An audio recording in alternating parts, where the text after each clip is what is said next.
دور موجود کے اندر سب سے بڑا فتنہ اور سب سے بڑی آزمائش جو دور موجود کے لوگوں کے سر پہ آن پڑی ہے وہ عصمت کی دولت کو محفوظ رکھنے کے حوالے سے ہے، نظروں کی پاکیزگی اور دامن کی عفت اور پاکیزگی کے حوالے سے ہے۔ تو جب کوئی شخص عفیف نہیں رہتا، جب کوئی شخص پاک دامن نہیں رہتا، تو پھر یہ وہ غلاظت ہے کہ جو زندگی کی ہر خیر کو چاٹ جاتی ہے اور انسان کی ساری صلاحیتیں زنگ آلود ہو جاتی ہیں۔ یہ دور جس دور سے ہم گزر رہے ہیں یہ سوشل میڈیا کا زمانہ ہے، اور سوشل میڈیا میں جو رتب و یاب موجود ہے اور اس کے بعد غلاظتوں سے لتھڑا ہوا جو وہاں ماحول ہے، اور یہ وہ چیز نوجوان کے ہاتھ میں جب آ گئی، چاہے وہ مرد ہے چاہے وہ عورت ہے، تو پھر وہ بیٹھا بھی تنہائی میں ہے تو اپنے دامن کو وہ کس طرح محفوظ رکھ پائے اور اپنے خیال کی عفت اور پاکیزگی کا کیسا سامان کر پائے۔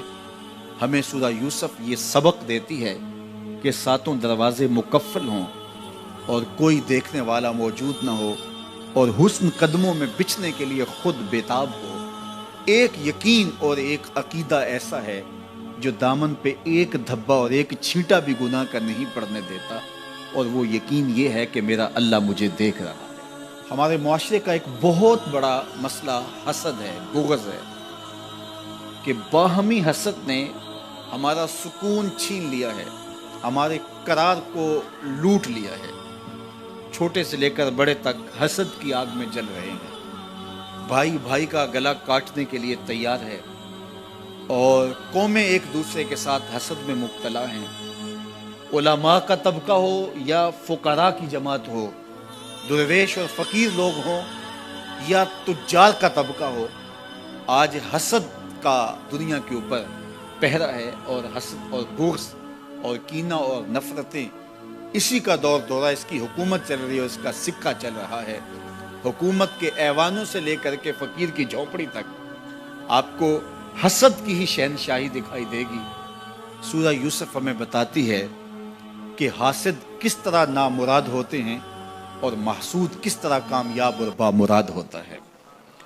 جس سے حسد کیا جائے، اور حسد کرنے والے بھی کوئی بیگانے نہ ہوں، حسد کرنے والے اپنے سکے بھائی ہوں، حسد کرنے والے پیغمبر زادے ہوں، لیکن جب وہ حسد کی آگ میں جلتے ہیں تو اپنی ساری صلاحیتوں کو زنگ آلود کر لیتے ہیں، اور جس معصوم سے حسد کیا جاتا ہے وہ 13 سال کا یوسف ایک دن مصر کے تخت پہ جلوہ فرما ہوتا ہے، اور پھر وہ حاسد سامنے سوالی بن کے کھڑے ہوتے ہیں، تو محسود کس طرح ان کے ساتھ رویے اختیار کرتا ہے۔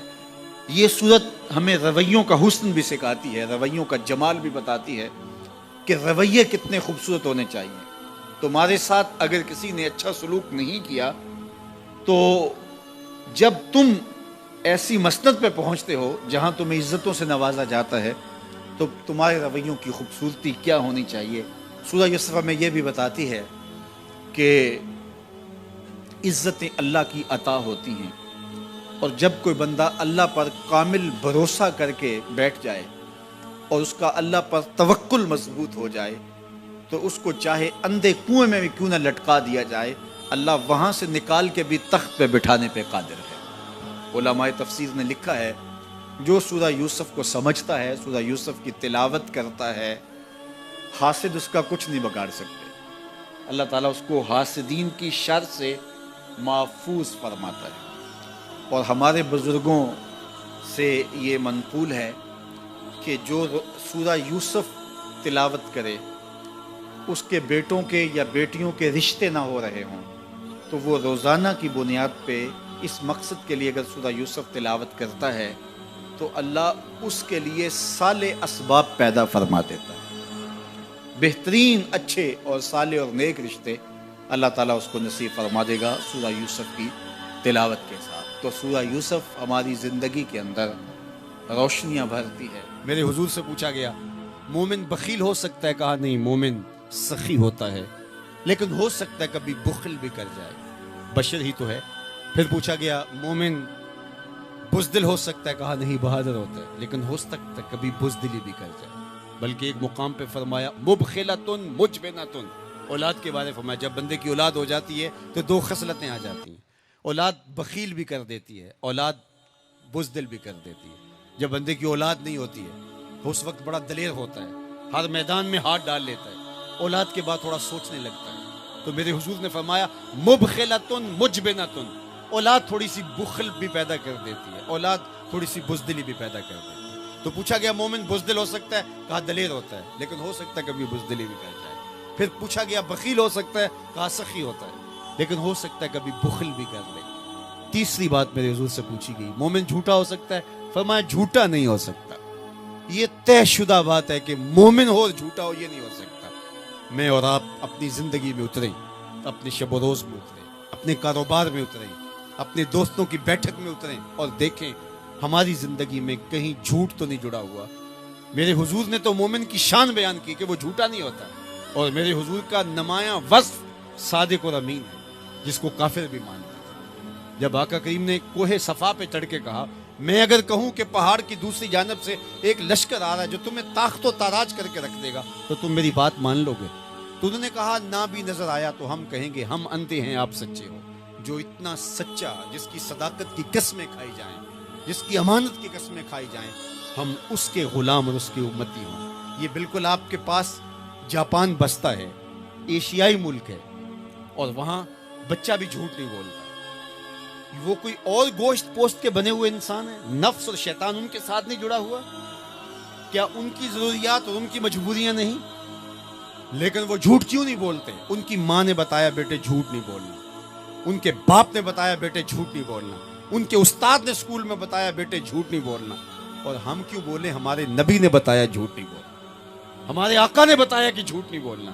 اگر ہم آقا کے سچے غلام ہیں تو ہماری زبان سے جھوٹ نکل ہی نہیں سکتا۔ جب کوئی شخص جھوٹ بولتا ہے حدیث پاک میں آتا ہے اس کے منہ سے بدبو نکلتی ہے، جس سے اللہ کے رحمت کے فرشتے ایک میل دور ہٹ جاتے ہیں، اور اگر وہ پھر جھوٹ بولتا ہے تو فرشتے اور پیچھے ہٹتے چلے جاتے ہیں۔ اب سویر سے لے کر شام تک جھوٹ جھوٹ اور جھوٹ، اور فرشتے کہاں کے کہاں پہنچ گئے۔ رحمت کے فرشتے تو نیڑے ہیں ہی نہیں، تو پھر کاروبار میں بھی بے برکتی ہوگی، گھر میں بھی بے برکتی ہوگی، اس دواجی زندگی میں بھی تلخیاں ہوں گی۔ پھر ہم بھاگتے ہیں عاملوں کے پاس، اس نے کہا شکر ہے تو وقت پہ آ گیا ہے ورنہ تعویذ چل جانے تھے، تیرے اوپر تو کسی نے ڈاڑے تعویذ کیے ہوئے۔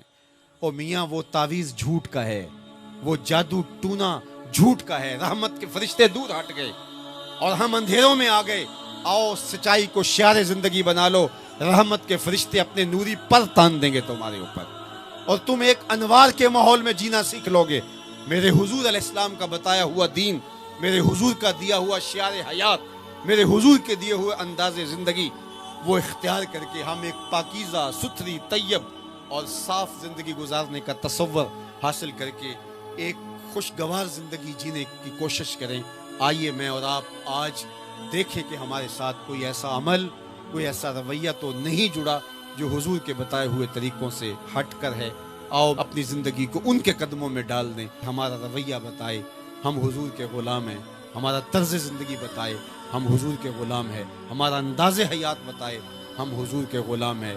غلامی رسول کو اپنی نس نس میں سمو لو، غلامی رسول تمہارے لباس سے دکھائی دے، غلامی رسول تمہارے رویوں سے دکھائی دے، غلامی رسول تمہارے طرز حیات سے دکھائی دے، غلامی رسول تمہارے سجدوں سے دکھائی دے، غلامی رسول تمہارے وعدوں سے دکھائی دے، تمہاری بولی سے غلامی رسول ٹپکتی ہو، نہ یہ کہ تم صرف زبان سے یہ کہو کہ میں غلام رسول ہوں، باقی تمہاری زندگی کا ہر تیور اس کی نفی کر رہا ہو۔ آؤ میں اور آپ آج کی اس بزم نور کے اندر یہ عہد کر کے اٹھیں کہ زندگی کی ایک ایک سانس حضور کی اطاعت میں گزاریں گے، جئیں گے تو حضور کے لیے، مریں گے تو حضور کے لیے، اور زندگی کی ایک ایک سانس حضور کے نام لگائیں گے اور ان کے لیے جئیں گے اور انہی کے لیے مریں گے۔